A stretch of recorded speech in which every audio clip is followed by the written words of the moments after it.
Technical analysis में एक बहुत ही इंपॉर्टेंट चैप्टर है कैंडलस्टिक चार्टिंग। कैंडलस्टिक चार्टिंग में भी वेस्टर्न टेक्निकल एनालिसिस के तरह चार्ट पैटर्न का भरमार है जो हम लोग हाल ही में ख़त्म किए, लेकिन यहाँ पे थोड़ा अलग प्रकार का चार्ट पैटर्न हम लोग सीखेंगे। जैसे वेस्टर्न चार्ट पैटर्न में जियोमेट्रिक पैटर्न का ज़्यादा भरमार था, वो हम लोगों को यहाँ पे नहीं मिलेगा। तो आज से हम लोग कैंडलस्टिक चार्टिंग का एक सुनहरा सफ़र में आगे बढ़ेंगे। तो चलिए शुरू करते हैं कैंडलस्टिक चार्टिंग टेक्निक।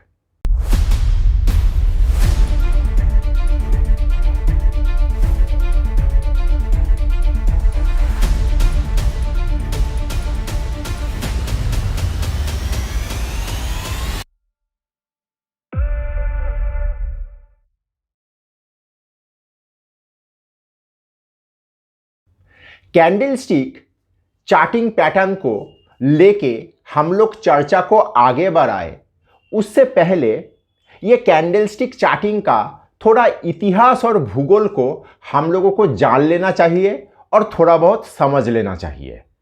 तो इसका शुरुआत कब हुआ, कहाँ से हुआ? पहला चीज़, कैंडलस्टिक चार्टिंग टेक्निक ये प्योरली जापान का इजाद किया हुआ चीज़ है। 17th सेंचुरी में जापान का कमोडिटी मार्केट, खास करके राइस मार्केट में इसका बहुत प्रयोग हुआ। मोनोहिशी हुमा बोल के वहाँ का एक राइस ट्रेडर सबसे पहले इस चीज़ का इजाद किए थे। कैसे किए थे? उन्होंने चार्ट पैटर्न को देखने के लिए राइस का प्राइस एक्शन को एक पिक्चर के तौर पे करने का एक चीज़ उनका दिमाग में कहीं ना कहीं आया। उन्होंने सोचा कि अगर मैं राइस का प्राइस एक्शन को, प्राइस एक्शन मतलब ओपन, हाई, लो, क्लोज, ये मेन चार प्रॉपर्टी को अगर एक पिक्चर के तौर पे बनाए तो कैसा हो। तो ये जैसा सोच उनका दिमाग में आया, तो उस सोच को लेके उन्होंने थोड़ा बहुत रिसर्च अपने आप करना शुरू किए थे, जहां तक इतिहास पता चलता है। तो उन्होंने उस प्राइस एक्शन को जब पिक्चर के तौर पे करने का कोशिश किए और करते करते उनका दिमाग पूरा बैठ गया कि अरे इसके अंदर तो एक बहुत ही खूबसूरत चीज़ निकल रहा है। उन्होंने जब वो प्राइस एक्शन को पिक्चर के तौर पे रखा तो हर एक पिक्चर एक कैंडल का शक्ल लेना शुरू किया और उन्होंने ये भी देखा कि एक या दो या तीन कैंडल को मिला के एक पैटर्न उभर के या आकृति उभर के सामने आ रहा है जो राइस का प्राइस को इन फ्यूचर में प्रभावित कर रहा है। अर्थात कोई एक पिक्चर जब उनको मिल रहा है, उन्होंने गौर से देखे कि ये पिक्चर आने वाला प्राइस एक्शन का कुछ एक विशेष दिशा और दशा दर्शा रहा है। इस तरीके से करते करते उन्होंने इस टेक्निक को बहुत ही सुधार किए। एक समय में कहा जाता है कि हुमा साहब जापान में हर एक 11 किलोमीटर में अपना एक एजेंट रखे थे जो वहाँ का लोकल राइस मार्केट का प्राइस एक्शन को कलेक्ट करके उनके पास पहुँचाते थे। सोचिए जरा, 17th सेंचुरी में हुमा साहब जापान में एक अद्भुत सोशल ह्यूमन नेटवर्क डिज़ाइन किए थे, आज का फेसबुक, ट्विटर, इस तरह से। जो उनके पास जो डेटा आता था, उस डेटा को उन्होंने अपना एक टीम के माध्यम से कैंडलस्टिक के आकार में एक अद्भुत एज ए होल जापान का राइस मार्केट का प्राइस ट्रेंड को समझने के लिए काम में लाते थे। इस तरीके से उन्होंने पूरा राइस मार्केट का बेताज बादशाह बन गया था। कहा तो यह भी जाता है कि उन्होंने लगातार 100 ट्रेड परफेक्ट किए थे, मतलब प्रॉफिटेबल ट्रेड किए थे। तो इस तरीके से जापानीज कैंडलस्टिक चार्टिंग टेक्निक अपना आकृति लिया। ये तो हुआ इस टेक्निक का इतिहास। अब थोड़ा चलिए इसका भूगोल को भी समझ लेते हैं। अगर वीडियो आप यहाँ तक देख चुके हो तो कृपया लाइक और सब्सक्राइब करिए और दोस्तों के साथ शेयर करिए, क्योंकि खुशियाँ और ज्ञान बांटने से बढ़ता है।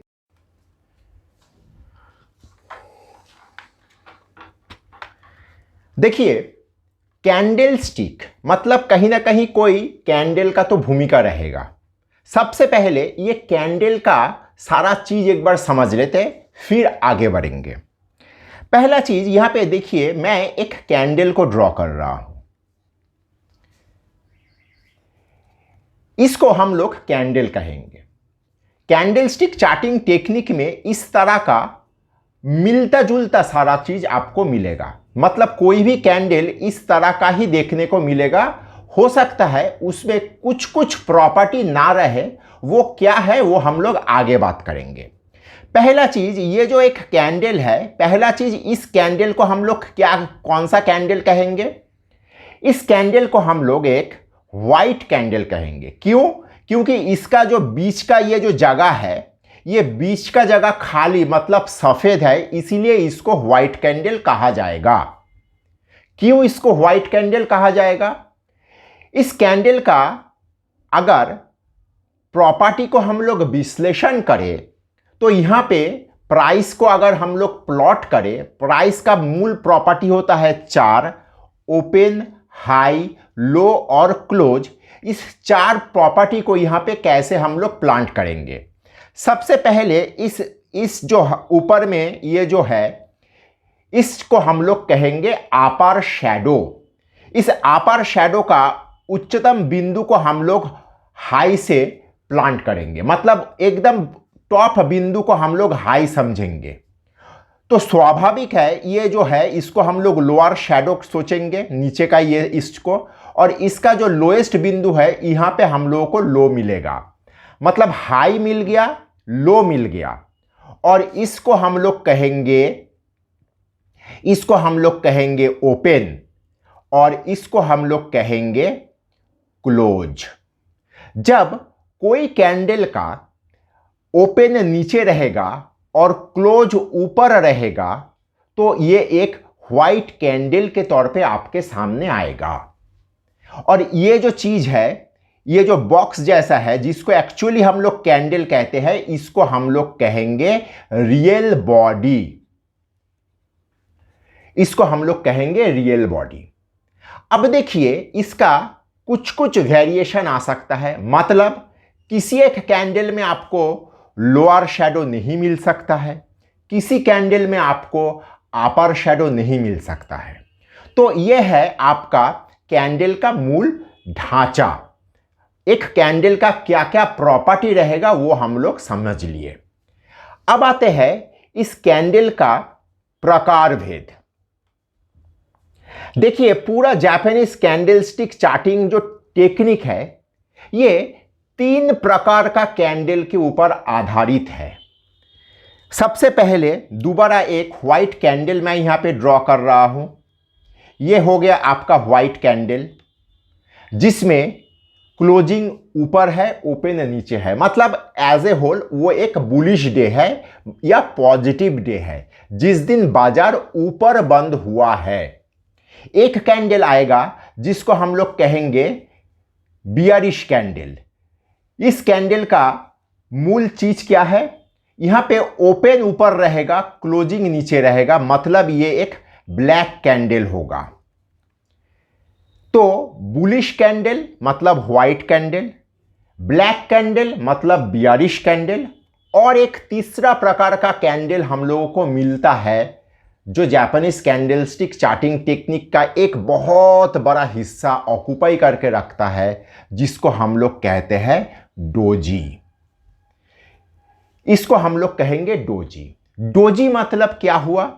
डोजी एक जापानीज टर्म है। डोजी में कहा गया, डोजी शब्द का अर्थ हुआ एक मैजिक कैंडल। डोजी मतलब मैजिक कैंडल। तो डोजी में ओपन और क्लोजिंग समान में रहता है। मतलब एक ही जहां पे मार्केट ओपन हुआ था वहीं पे मार्केट क्लोज हो रहा है। डोजी बेसिकली मार्केट में एक प्रकार का सस्पेंस क्रिएट करता है। डोजी इटसेल्फ एक कैंडल, एक पैटर्न, और ये बहुत तरह का पैटर्न के अंदर घुस के उस पैटर्न का ताकत को बढ़ाता है या घटाता है। तो आगे हम लोग इस डोजी को लेके बहुत विस्तारित रूप से चर्चा करेंगे जैसे जैसे हम लोगों का कैंडलस्टिक चार्ट का क्लास आगे बढ़ेगा। तो पूरा जापानीज कैंडलस्टिक चार्टिंग में इस 3 प्रकार का कैंडल का आप लोगों को सम्मुखीन होना पड़ेगा। अब यहां पे ये 3 प्रकार का कैंडल कैसे आप लोगों को पैटर्न देता है।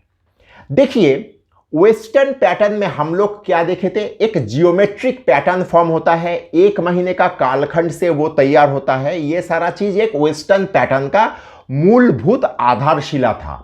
लेकिन ये जापानीज कैंडलस्टिक चार्टिंग पैटर्न में एक कैंडल इटसेल्फ पैटर्न के तौर पे आता है, 2 कैंडल मिल के एक पैटर्न तैयार होता है, 3 कैंडल मिल के एक पैटर्न तैयार होता है। मतलब कैंडल का ये 3 प्रकार का कैंडल का ही वहां पे परम्यूटेशन कॉम्बिनेशन होता है, और कैंडल का आकार के हिसाब से भी उस कैंडल का अलग अलग प्रकार का नामकरण किया जाता है। नमस्कार, मैं विपुल और अर्थशास्त्र में आप सबका स्वागत है। अगर आप लोगों को टेक्निकल का एनालिसिस, सॉफ्टवेयर, डेटा संबंधित किसी भी जानकारी का आवश्यकता है तो आप स्क्रीन में दिए हुए इस नंबर पे हम लोगों के साथ संपर्क कर सकते हो। हम लोगों का 20 साल का अनुभवों का फायदा उठाइए। तो अगले क्लास से हम लोग अपना हिसाब से कैंडलस्टिक पैटर्न के अंदर घुसेंगे। आशा करता हूं कैंडलस्टिक चार्ट पैटर्न का जो शुरुआत आज से हम लोगों ने किए थे, यहां से आप लोगों को इस विषय के ऊपर अच्छा खासा रुचि आएगा। धन्यवाद।